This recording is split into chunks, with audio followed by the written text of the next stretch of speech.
अगस्त्य का जो है दक्षिण में महत्व इसलिए है कि तमिल का जो पहला व्याकरण है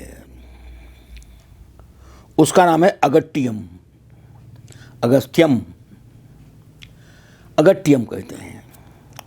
तो तमिल का व्याकरण तैयार करने वाला अगस्त्य ऋषि था।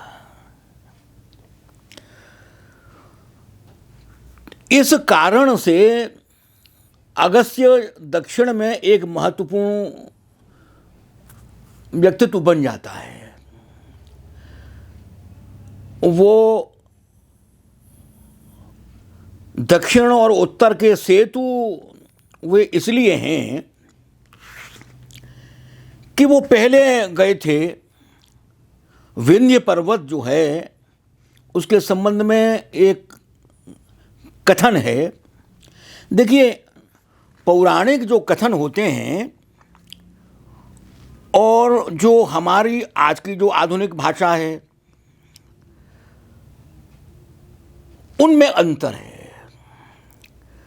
यदि आप अपने माता पिता की बोली सुनेंगे, माता पिता जिन बिंबों के द्वारा आपसे बातचीत करते होंगे और आप अपने मित्रों से जिन बिंबों को लेकर के बातचीत करते होंगे वे भिन्न भिन्न हैं। उस अंतर को आप पहचानिएगा। किन बिंबों के सहारे आपके माता पिता माने आपसे पहले वाली पीढ़ी बातचीत कर रही है। शब्द बिंब से बनता है। बिंब जो है वो ज्ञानेंद्रियों से बनते हैं। जैसे आँख से चाक्षुष बिंब बनता है, दृश्य बिंब बनता है, कान से श्रव्य बिंब बनता है, जीभ से रस्य बिंब बनता है, नाक से घ्राण बिंब बनते हैं, त्वक से स्पर्श बिंब बनते हैं। वे जो बिंब हैं जब उनको हम ध्वनि का बाना पहना देते हैं तो वो शब्द बन जाता है। मूल रूप से बिंब है। तो पुराण, अब आप ये समझिएगा कि आपकी पहली पीढ़ी जो आपके सामने मौजूद है और आपसे आगे वाली जो पीढ़ी, जो आपके बच्चे हैं जो स्कूल से लौट करके आते हैं, जिन बिंबों से बातचीत करते हैं, 3 पीढ़ी आपके सामने है। आप ये देखेंगे वो भले ही वो एक बोली में बोल रहे हैं लेकिन उनके बिंब न्यारे न्यारे हैं। आपके जो बच्चे आते हैं वो किन बिंबों के द्वारा, जो अंग्रेजी के या वो शब्दावली या दूसरी जो है ना, वो जो बिंब उनके हैं उनसे जो बातचीत करते हैं, आपके जो इससे पहली पीढ़ी के लोग हैं। तो पुराण की जो भाषा है, आप ये सोचिएगा कि आप 3 पीढ़ियों के अंतराल को देख रहे हैं। अब ये पुराण कोई आज के तो है नहीं। कितने युग बीत गए, कितने युग बीत गए। और फिर दूसरी बात यह है, यहाँ सोच लेने की और समझ लेने की जो बात जो सबसे मुख्य है वो ये है कि पुराणों के उस जमाने को हम पहचान सकते हैं जिस जमाने में पुराणों को लिखा गया। ये हम पहचान कर सकते हैं। लिखा गया शब्दावली के आधार पर हम उसको पहचानने की प्रयास कर सकते हैं और पहचान सकते हैं। वो कह सकते हैं कि भाई ये अमुक युग की रचना ये है, उस भाषा के आधार पर। लेकिन पुराण जो है लिखे गए जरूर उस युग में, लेकिन वो कोई पैदा थोड़ी हो गए थे उस जमाने में।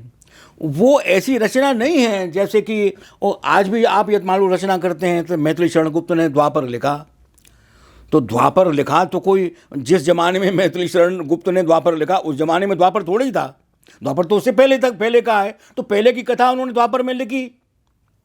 तो इसी प्रकार से जिन्होंने लिखा वो पहले का वाकया लिखा, पहले की घटनाएं लिखी, पहले की जो स्वप्न थे वे लिखे। और वे स्वप्न वाचिक परंपरा में चल रहे थे। कब से चल रहे थे? अब आप जो देखिएगा कि रामचरितमानस की बात आपने उठाई।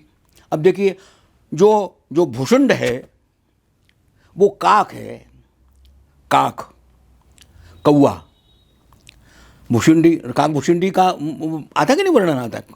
तो भुषुंडी काक है, काक भुषुंड, उसका वर्णन जो है योग वासिष्ठ में है। अब काक क्या है? ये गणगोत्र है।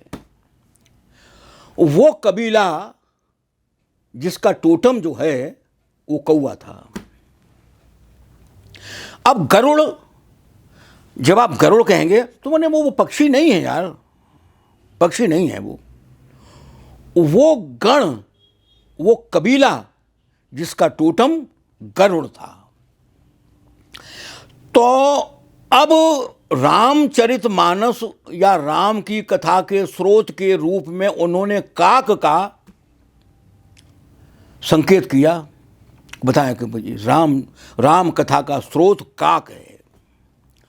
कहाँ चले गए? उस टोटम युग में, उस गणगोत्र युग में, जिसको प्रागइतिहास कह दीजिएगा। वो इतिहासकार कहते हैं भाई ये तो प्रागइतिहास है। प्रागइतिहास मतलब भैया हमें नहीं खबर है। इतिहास हाथ खड़े कर देता है उस युग की बात जहां इतिहास ने हाथ खड़े कर दिए। भैया ये तो प्रागैतिहासिक है। एक शब्द ले लिया उन्होंने, प्रागैतिहासिक, कि इतिहास से जहां से इतिहास की हमारी गति जाती है वहां अब यहां हमारा हाथ पैर काम नहीं कर रहे हैं।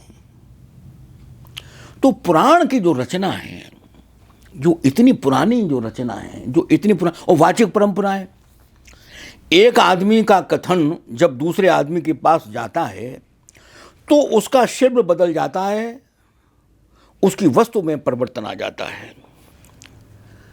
अब पुराण जो कथाएं हैं वो चल रही हैं, तो उसमें कितनी बार परिवर्तन हुआ होगा इसकी हम केवल कल्पना कर सकते हैं। लेकिन आप ये कहें कि पुराण गप हैं, इनको छोड़ दीजिएगा। देखिए, ये कोई ब्लैक बोर्ड तो आपके स्कूल का है नहीं कि आपने कुछ चीज़ लिखी थी वो आपने मिटा दी, डस्टर से मिटा दी, खत्म हो गई बात। ये जो पुराण गाथाएं हैं ये लोक चित्त पर लिखी हुई हैं। अब ब्रह्म सरोवर कब का ब्रह्म था? अब सरोवर तो चल रहा है। ब्रह्म सरोवर में स्नान करने के लिए यहाँ से वहाँ से, इधर से उधर से, सारे हिंदुस्तान से लोग आ रहे हैं। भैया क्यों आ रहे हैं? वो उनके चित्त पर जो लिखा हुआ है, जो मिथक लिखा हुआ है, ब्रह्म मिथक ही तो है, वो तो पुराणिक पात्र संकल्पना ही तो है वो, लेकिन वो उनके चित्त पर अंकित है। आप बोर्ड पर से, वो डस्टर से आप अपना अक्षर मिटा सकते हैं। इस मिथक को जो लोक चित्त पर पहुंचने पहले तो मुश्किल है। तो उनकी व्याख्याएं तो आप कर सकते हैं, आप मिटा नहीं सकते। क्यों? क्योंकि आप स्वयं बीते युगों का एपिटोम हैं। युग चले गए, कहां चले गए? वो स्मृति बनकर अवचेतन मन में समा गए। लोक चित्त में भी चेतन मन, अवचेतन मन, अचेतन मन के जो स्तर हैं, तो वो अवचेतन मन में वो चला गया। अब तुम यार पहुंचोगे कैसे? वो कोई स्थूल चीज होती तो आप पहुंचते थे। उसका परिणाम क्या है कि वो अभी भी वो गाथाएं चल रही हैं। और गाथाएं चल क्या रही हैं? कितने कितने स्थान है हिंदुस्तान के चारों तरफ। यहाँ यक्ष सरोवर है, यहाँ यक्ष और युधिष्ठिर का संवाद हुआ था। अब हुआ था या नहीं हुआ था इसका आपके पास कोई सबूत तो नहीं है, लेकिन लोक कहता है कि संवाद हुआ था। लोक के चित्त पर वो स्मृति अंकित है। अब वो लोक के चित्त पर वो स्मृति अंकित है, इसका आप क्या करेंगे? तो लोक चित्त में जो एपिटोम है, जो युग युगों की जो स्मृतियां हैं, वो उसमें समाहित हैं। हालांकि वो बड़ी अस्पष्ट हैं, बड़ी धुंधली हैं, बड़ी धूमिल हैं। क्यों? समय बीत गया, समय इतना बीत गया, तो वो भाषा भी बीत गई। अब वे जो भाषाएं हैं, वो जो भाषा है, वो जो बिंब है, वो आज का बिंब नहीं है। अब हमारी समस्या ये है कि हमने पुराण को रद्दी टोकरी में डाल दिया, ये कह करके ये तो गप है। नहीं, आपने डाल दिया, ये तो आपने अपनी तरफ से कार्यवाही करी नहीं, अपनी मर्जी से करी। लेकिन लोक में तो वो है ना, कोई चीज प्रत्यक्ष है, आपने आंख बंद कर ली, और आपने आंख बंद कर ली, बहुत अच्छा किया। लेकिन वो जो प्रत्यक्ष में जो चीज है, जो आपके खुली आंखों से दिखेगी, बंद आंखों से नहीं दिखेगी, वो तो है, वो तो मौजूद है। तो इस प्रकार से वे जो स्मृतियां हैं, वे स्मृतियां मौजूद हैं, जिसको आप मिथक कह देते हैं। अच्छा, अब समस्या यह है कि दूसरे देशों में माइथोलॉजी नाम के एक डिसिप्लिन का विकास हुआ। उन्होंने मिथक शास्त्र का विकास किया। आचार्य हजारी प्रसाद द्विवेदी की जो आखिरी रचना है लालित्य तत्व, उसमें उन्होंने मिथक को लेकर के एक चैप्टर तो खैर पूरा का पूरा ही इसी से, बाकी कहीं पूरे जगह पर छाया हुआ है मिथक। और वही शख्स थे जिन्होंने माइथोलॉजी के लिए, मिथ के लिए मिथक शब्द हिंदी में दिया। और जब उन्होंने कहा कि दूसरे लोगों ने जब ये कहा कि ये तो मिथ्या शब्द से बना है मिथक, तो उन्होंने कहा मिथ्या से नहीं, मिथा, पूरक, मिथा से मिथक बना है। जब काशी के पंडितों ने जब उनसे कहा कि मिथक कैसे बन गया, बोले मिथा, मिथा शब्द है, मिथा शब्द का अर्थ है पूरक, बोले मिथक मिथा से बना है। ये उन्होंने उनका जवाब दिया। वो तो व्याकरण के पंडित थे, उन्होंने समझा दिया और लोगों ने मान लिया उसके लिए। तो मिथक शब्द कहाँ से आया? मिथक शब्द आया हजारी प्रसाद द्विवेदी से। हजारी प्रसाद द्विवेदी इसके व्याख्याता हैं और उन्होंने उसकी व्याख्या भी उन्होंने करी है अपने ढंग से। और वो भी ये मैथोलॉजी की ये सारी परंपरा, वो जितने प्राच्य संस्कृति के विद्वान थे उतने अध्येता थे पाश्चात्य संस्कृति के, और उसको भी छोड़ते नहीं थे। और उसमें भी जो तत्व है उसको ग्रहण करते और उसको लाने का प्रयास करते थे। प्रयास उन्होंने किया, विद्यानिवास मिश्र जी ने इस प्रकार के प्रयास किए। तो बात यह है कि वे जो बिंब हैं, वे बिंब जो है उनके संबंध में हमने, देखिए लोक साहित्य का, अब लोक साहित्य और मिथक शास्त्र ये दोनों बड़े बड़े नज़दीक हैं। मिथक शास्त्र पुराना लोक साहित्य है, अब पुराना लोक साहित्य। तो नए वाले लोक साहित्य के संबंध में तो ऐसा हुआ कि चूंकि मोटिव इंडेक्स जो है वो पश्चिम में लोक साहित्य के अध्येताओं ने बनाए थे, तो उनकी देखा देखी हमने भी बना ली है। लेकिन पुराण के प्रति जो हमारे मन में वो जो एक व्यर्थता का बोध रहा, उसका परिणाम क्या हुआ कि हमने जो है पुराण का अभिप्राय कोश नहीं बनाया, अभिप्राय अनुक्रमण का बना ही नहीं। समुद्र मंथन शब्द है, समुद्र मंथन अभिप्राय है। आकाशवाणी है, आकाशवाणी अभिप्राय है। पृथ्वी दोहन है, पृथ्वी दोहन अभिप्राय है। मोटिव जिसे अंग्रेजी में कहते हैं। तो ये मोटिव इंडेक्स बनाए नहीं। इसका माने क्या है कि हम ये देखते हैं कि ऐसा मिलता जुलता बिंब कहाँ कहाँ आया है और उसके आधार पर हम उसका अर्थ, जैसे लोक साहित्य में करते हैं। लोक साहित्य में जैसा हम अर्थ करते हैं, लोक साहित्य में भी तो पर्वत चला आता है, पर्वत चला आया, पर्वत आ गया। अब इसका माने वो स्थूल रूप से कोई उसमें ढकेल लग गई और वो पर्वत पहिए पे बैठ के चला, ये तो बात है नहीं भाई। तो उनके उस व्यंग्यार्थ को समझने की हम कोशिश करते हैं। तो ऐसे ही जो अगस्त्य का जैसे वृत्तांत है, तो जब वो यहाँ से जा रहे हैं तो विंध्य पर्वत बाधा थी, उत्तर और दक्षिण के बीच में विंध्य पर्वत बाधा थी। अब विंध्य पर्वत को लांघना का कोई हंसी खेल है? पर्वत पे चढ़ना और फिर पर्वत पे उतरना। तो वो जो मोटिव है, वो जो अभिप्राय है, वो आता है कि जैसे ही अगस्त्य जब चले तो विंध्य ने उनको नमस्कार किया, झुक करके नमस्कार किया। बोले अगस्त्य ऋषि मुझे आज्ञा दीजिए। बोले देखो, जब तक मैं दक्षिण से लौट करके ना आऊं तब तक तुम ऐसे ही रहो। अगस्त्य ऋषि लौट के आए ही नहीं थे। परिणाम क्या हुआ कि वो नवाई तो झुका रहा। अब देखिए, यहाँ मानवीकरण कर दिया पुराणकार ने या मिथक ने, कहा कि वो विंध्य पर्वत खड़ा हो गया था और विंध्य पर्वत ने जो है वो प्रणाम करी। देखिए, ये मानवीकरण जो पर्सोनिफिकेशन जो है ना, ये हम वो कहते हैं कि वो कभी हमारा कोई पुर्जा, कोई मशीन खराब हो जाती है, उसको ठीक करने की कोशिश करते हैं, ठीक नहीं होता है, ठीक नहीं होता है तू, उसको ऐसा समझ लेते हैं कि जैसे हमारे धौल मारने से वो ठीक हो जाएगा। जब हम काफ़ी पजल्ड हो जाते हैं उसको ठीक करते करते, तो उसमें धौल मारने लग जाते हैं, ठीक हो जा।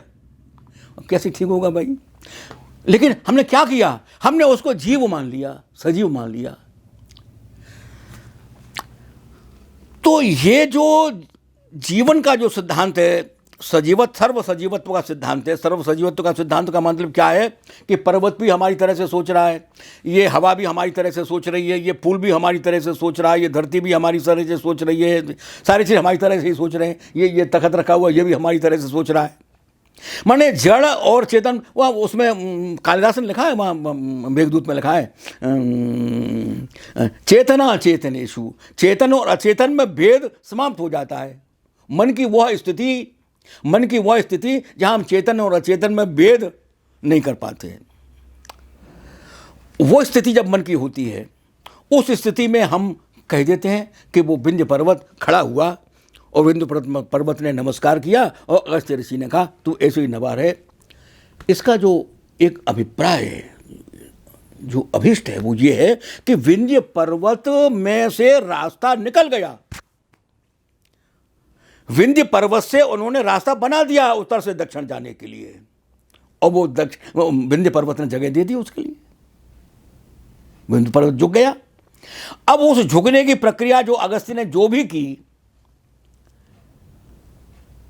लेकिन रास्ता बना दिया। मुख्य बात यह कि उन्होंने रास्ता बना दिया, उत्तर और दक्षिण के बीच जो दीवार थी उसमें सुरंग बना दी, उसमें एक रास्ता बना दिया। तो ये एक बहुत बड़ा पुरुषार्थ अगस्त्य ऋषि का था, यहाँ से वहाँ जाना। और हजारी प्रसाद द्विवेदी जी ने ही कुटज नाम का जो निबंध लिखा है, तो वहाँ उन्होंने कहा है कि कुंभज, कुंभ से पैदा होने वाले, घड़ा से पैदा होने वाले। तो द्विवेदी ने स्वयं ही कहा कि अरे यार, घड़ा से क्या पैदा हुए होंगे। वो जो दो दासी है, जिसे जो कुटज शीर्षक है ना निबंध का, तो कुट कहते थे, और उसका एक अर्थ कुटिनी भी बना। तो उन्हें ये जो है दासी पुत्र थे अगस्त्य के लिए, उसमें उन्होंने उल्लेख किया उसका। तो ये इतना पराक्रमी, और इसकी जो पत्नी लोपामुद्रा, वो शिव विद्या की परमाचार्या मानी जाती है। जो शिव विद्या का जो प्रसंग है, शिव विद्या का जो इतिहास है, तो और स्वयं अगस्त्य ने उनसे दीक्षा ली, लोपामुद्रा से दीक्षा ली स्वयं अगस्त्य ने। तो माने यह है कि अगस्त्य कुंभोद्भव थे, और अगस्त्य की यह विशेषता कि उन्होंने उत्तर से दक्षिण तक जो है एक सेतु बना दिया। वो स्वयं सेतु बन गए, और उन्होंने तमिल में जाकर के तमिल भाषा को जाना और तमिल का व्याकरण बनाया, जिसे अगट्टियम कहते हैं।